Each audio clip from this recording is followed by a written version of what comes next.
Azerbaijan and Russia's relations are crumbling. A recent series of events has triggered a major diplomatic crisis, with tensions boiling up by the day, and it appears that Azerbaijan has finally had enough. Through the words and actions of its leaders and officials, the country is sending a clear and definitive message to the Kremlin: get out now and stop interfering with our people and our politics. Situated in the South Caucasus region, the Republic of Azerbaijan is one of the 14 nations that border Russia. The land border between the two extends around 210 miles in total, or almost 340 kilometers, and there's also a maritime boundary separating Russian and Azerbaijani waters in the Caspian Sea. Size-wise, the two are dramatically different. Azerbaijan measures up at approximately 33,400 square miles, or around 86,600 square kilometers, with a total population of around 10 million people.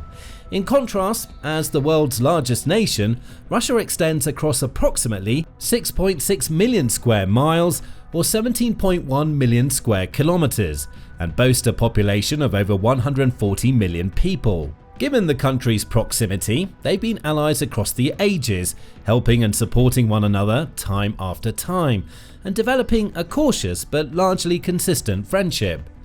But even the strongest international relationships are not unbreakable. They can crumble suddenly in the wake of an unexpected dramatic event, or wear down gradually over time. It appears that's exactly what's unfolding between Russia and Azerbaijan.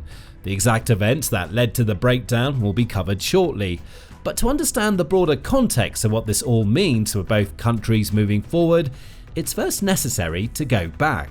Now, several centuries back to the early 1800s, when what is now known as Azerbaijan was just one piece of the vast Persian Empire. Around that time, Imperial Russia successfully invaded and annexed the area.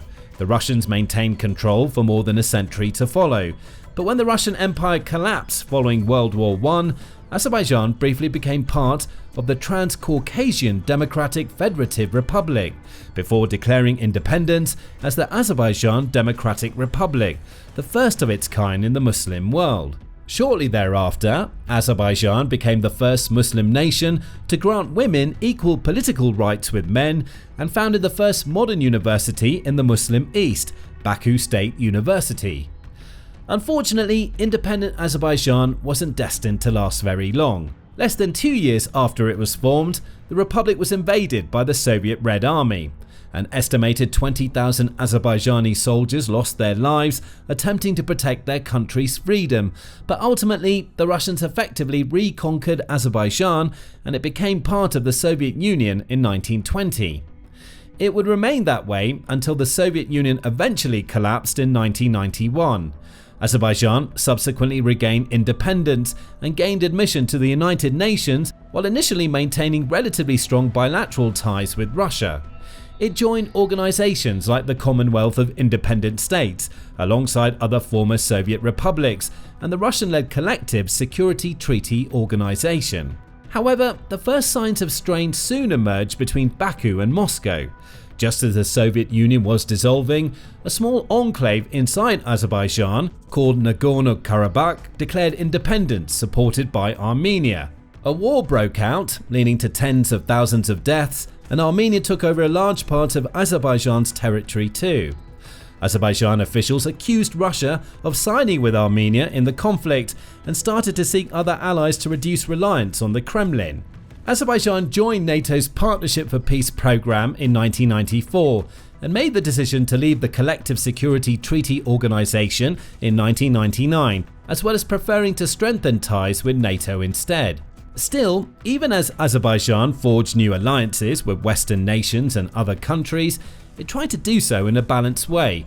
It maintained open lines of trade and communication with the Kremlin, never committing too far to a particular alliance, preferring to keep its options open and cooperate with as many countries as it could. The country's leaders understood that they couldn't simply sever ties with Russia. The connection between the two countries was simply too strong. Many Azerbaijani people lived and worked in Russia, and the nations had much in common from a cultural and historic perspective. So, for years, in spite of some issues and differences, the two countries collaborated. Both have helped to support each other's economies over the years. Russia has also provided important arms and supplies to the Azerbaijani military, and the two countries have launched cross-border cultural, educational, and humanitarian initiatives with varying degrees of success. But the situation started to sour slightly in 2020 when the Second Nagorno-Karabakh War broke out. Azerbaijan began a military offensive to retake territory that Armenia held for several decades. The conflict lasted only 6 weeks, with a full and decisive victory for Baku. Russia chose to remain neutral and not intervene in the conflict, but instead attempted to broker a ceasefire and deployed its own peacekeepers to the region. It was another country, Turkey, that actually helped Azerbaijan to victory by supplying advanced military hardware and operational support throughout the conflict. As a result, Azerbaijan's president, Ilham Aliyev, expressed strong gratitude towards Turkey, in another sign that the nation was strengthening its relationships with other nations and in the process reducing its reliance on Russia. Then, in 2023, Azerbaijan launched another offensive in Nagorno-Karabakh. Its troops stormed the region to retake control of the remaining parts of land still held by Armenia. While Russian forces made no attempts to stop the Azeris, they also didn't help in any way. Baku had to win the conflict once more with support from Turkey and zero aid from Moscow. This leads to the modern day and the recent run of events that have brought Russia and Azerbaijani relations to arguably their worst ever point.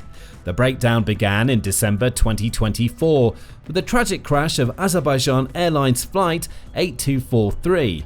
Having taken off from the Ilham Aliyev International Airport in Baku, the flight was on its way to Kadyrov-Grozny International Airport near the city of Grozny in Russia. 40 minutes after takeoff, the aircraft entered Russian airspace. Its GPS navigational aids suddenly shut down, likely by Russian jammers. Another 40 minutes later, passengers reported an explosion and pieces of shrapnel striking the plane. The pilots initiated emergency protocol, redirecting the flight to an attempt at emergency landing in Kazakhstan. Sadly, the plane's hydraulic system eventually failed. The pilots lost control and the plane crash landed near Aktau International Airport in Kazakhstan. There were 67 people on board, 62 passengers and 5 crew members. 38 died, including both of the pilots and one of the flight attendants. The remaining 29 were injured but survived to tell the tale. In the aftermath, it was discovered that the plane's fuselage was riddled with holes and metal objects, consistent with the impact of a surface-to-air missile strike. Soon after, Azerbaijani officials came to the conclusion that a Russian missile, most likely fired to repel a nearby Ukrainian drone strike, had struck the plane. A few days following the crash, President Putin issued an apology for the incident, but didn't acknowledge or admit to any Russian responsibility, nor did the Kremlin make any attempt to offer compensation to those involved. This was not very well received in Azerbaijan. A day after Putin's comments, President Aliyev spoke out, criticizing Moscow for failing to take responsibility for what had happened and for its attempts to hush up the issue. Aliyev said, "Unfortunately, for the first 3 days we heard nothing from Russia except delirious versions. First, the Russian side must apologize to Azerbaijan. Second, it must admit its guilt. Third, punish the guilty, bring them to criminal responsibility, and pay compensation to the Azerbaijani state, the injured passengers and crew members." Putin did not meet Aliyev's demands, and in the months that followed, relations rapidly soured. Aliyev called out Russia again in January 2025 and notably cancelled his May trip to Moscow, where he'd been invited to appear at Russia's May 9 Victory Day parade. News reports at the time claimed that Russia's failure to properly investigate the plane crash and punish those responsible was a large factor in Aliyev's decision. Then in June, the situation got much worse. On June 27, Russian police carried out a brutal raid on ethnic Azerbaijanis living in the Russian city of Yekaterinburg, located in the Ural region. They were said to be investigating a case from 2001, in which an Azeri man was stabbed to death at a Yekaterinburg restaurant and allegedly whispered the names of his killers to police officers before his death. Both of the purported killers were also of Azerbaijani origin. The police detained approximately 50 people. Several of them were reportedly injured during the incident, but two, a pair of brothers named Ziadin and Hussein Safarov, actually died while in police custody. Russian authorities claimed that the two men had suffered heart failure and sent their bodies back to Azerbaijan. There, autopsies were carried out, and it was determined that the brothers had sustained blunt force trauma and multiple broken ribs, with the Prosecutor General's office concluding that they'd been repeatedly beaten and abused by the Russian police, causing the injuries that led to their deaths. Other Azeris who were arrested and injured in the incident reported cases of police beatings, electrocution, and various forms of degrading treatment. Mohammad Safarov, for example, revealed to media AZ News that masked officers suddenly began breaking down his door in the early hours of the morning, frightening his children before rushing inside. At that point, he claims they turned the house upside down and kept beating us for an hour without asking anything. Safarov added that his elderly father was also beaten and electrocuted for several hours, with both men also being urged to volunteer to join the war in Ukraine. According to Emil Mustafayev, a political analyst based in Baku, the targeting of Azeri people is simply part of a larger xenophobic element in Russian society. The killing of Azeris is a link in the chain of tendentious politics where ethnic minorities are used as a lightning rod. This is not just a tragedy, this is a symptom of a deep sickness of the Russian society. Mustafayev went on to explain that even though around 2 million people make up the Azeri diaspora in Russia, they face consistent discrimination, hate crime, and police brutality. He argues that this is an intentional tactic from the Kremlin to concentrate the public's anger and frustration on ethnic minorities rather than on the Russian government and leadership. The Kremlin has long ago mastered a trick. When domestic dissent is on the rise, there is a need to switch attention to the enemies from within, be that Ukrainians, Tajiks, Uzbeks, or like now, Azeris. Understandably, both officials and the general public in Azerbaijan have responded with anger and condemnation towards Russia in the wake of this news. On June 29, the Azerbaijan Ministry of Culture cancelled all Russia-related cultural events across the nation in response to the incident. Russian official visits were also called off. A day later, on June 30, Azerbaijan's authorities took a much more dramatic step. Masked police stormed the offices of Sputnik Azerbaijan, a Russian Kremlin-backed media outlet based in Baku. They arrested several of the company's Russian employees, including 2 who were accused of being Federal Security Service (FSB) operatives. On July 1st, Azeri police also rounded up various other Russian nationals, accusing them of crimes like drug trafficking or cybercrime, despite them reportedly having no previous criminal records at the time. Videos showed the arrested Russians being made to line up, crouch, and walk around in painful, degrading positions before they're forcefully loaded onto vans. Meanwhile, images that were later shared online showed many of the arrested individuals with bruised faces, black eyes, and bloodstains on their clothing, clearly suggesting that they had been beaten in custody. The news sparked outrage in Russia. Certain commentators accuse Azerbaijan of treating Russian citizens as hostages and urge strong retaliation. However, at the top level, Russian government officials have sought to downplay the crisis. Maria Zakharova, a spokesperson for the Russian Foreign Ministry, said, "Friendship relations are truly extremely important for both nations, I believe. Those who want to ruin them should think carefully about what they're doing."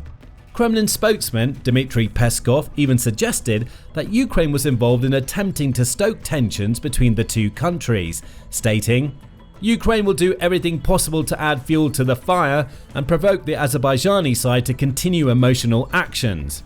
Peskov also said that the head of Russia's leading investigative agency had reached out to Azerbaijan's chief prosecutor to discuss the situation. However, while Moscow may be once more relying on its familiar tactic of falsehoods and propaganda to make the situation seem less serious than it really is, the truth is clear to see. Relations between Baku and Moscow are at an all-time low. Years of trust and cooperation have reached an end, and when it looks at Russia, Azerbaijan no longer sees a stable ally and source of support, but a hostile, unreliable, and irrational force. Moscow too is surely beginning to look at Azerbaijan a little differently in the wake of recent events, gradually growing to understand that it may no longer be able to bully Baku around or rely on the country's backing and assistance. As for what happens next, that's anyone's guess.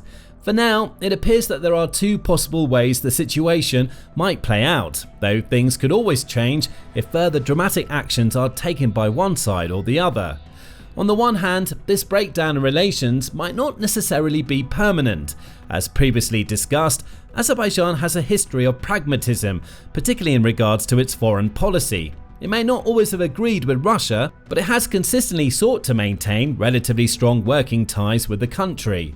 Russia has always been one of Azerbaijan's biggest trade partners, and the Azeri leadership will be aware that its economy and its people would suffer should Russian trust and trade diminish. As such, Baku may decide to slowly allow tensions to simmer down and gradually return to more hospitable and agreeable relations with Moscow, while continuing with its policy of building and maintaining relationships with other allies around the world. On the other hand, with the connection between the countries slowly degrading over time, the recent events, including the air crash and police brutality towards Azeri people, may just be the straw that breaks the camel's back, the point of no return for Baku-Moscow relations. Azerbaijan may decide that the positives of cutting ties with Russia simply outweigh the negatives, and could seek to take drastic action such as deporting Russian nationals on its soil, blocking entry to Russian citizens in the future, severing diplomatic ties with the Kremlin, and seeking to form new alliances or strengthen those that it's built so far with countries like Turkey, the United States, and the nations of NATO. There is evidence to back this up. President Aliyev has clearly built up a good relationship with Turkey's President Recep Tayyip Erdogan, and there have been recent calls to build a Turkish military base on Azerbaijani soil. Aliyev has also spoken in glowing terms regarding his opinion of US President Donald Trump and US-Azerbaijan relations in general. Plus, despite not being a NATO member, Azerbaijan has worked closely with the alliance over the years to support its peacekeeping missions. And if Azerbaijan does go down the path of moving away from Russia, it could set an example for other nearby nations to follow. After all, Azerbaijan isn't the only former Soviet republic to express frustration with Russia's actions in recent times. Uzbekistan, for example, recently called on Russia to treat its citizens with more respect after reports emerged of Central Asian migrants from nations like Uzbekistan, Tajikistan and Kazakhstan being unfairly treated, detained and even blackmailed, with many forced to join the war in Ukraine and used to form special units that are sent to the most dangerous areas along the front lines. Kyrgyzstan and Tajikistan have also issued similar protests against the Kremlin, denouncing mass detentions of their citizens living in Russia. Levels of distrust and resentment towards Russia are rising in those nations, just like in Azerbaijan. And if Baku leads the way in liberating itself from reliance on Russia, other countries could make similar steps. This in turn would weaken Russia even more, as it would lose more of the very few allies it still has left. And that's bad news for Putin, who needs all the allies and support he can get right now. Because, for all its boasting and propaganda, Russia isn't winning the war in Ukraine. It's gaining ground in some areas, but continues to face stern and remarkable resistance from the Ukrainian armed forces. It suffered colossal losses, with more than 1 million confirmed casualties so far, and is losing staggering amounts of equipment too. Its bases, airfields, military production plants, and other important pieces of infrastructure are regularly being bombed, blown up, and set ablaze by Ukraine's strategic strikes, and its economy is nearing the point of complete collapse. When Putin started this war, many believed he sought to rebuild the Soviet Union, with plans to take over not just Ukraine, but to bring other former Soviet republics back into the fold as well. In reality, it appears that the exact opposite is occurring. Not only is Ukraine resisting the Russian invasion with all its might, but other nations that once had close connections with Russia, like Azerbaijan, are beginning to turn their back on the Kremlin. Of course, it might not be permanent, but for now, the message from Baku seems clear. Moscow is no longer a reliable ally, but an untrustworthy menace. Now, it remains to be seen how the situation will evolve from here, and this channel will be keeping a close eye on Azerbaijan in the weeks and months ahead to keep you informed. Make sure to subscribe to the Military Show to avoid missing out on any breaking news or important developments as and when they occur. And in the meantime, you might like to check out our recent videos on how Ukraine is using iPads to bring decades-old fighter jets into the modern era, or how Putin is fuming at the recent delivery of US Patriot missiles to Kyiv.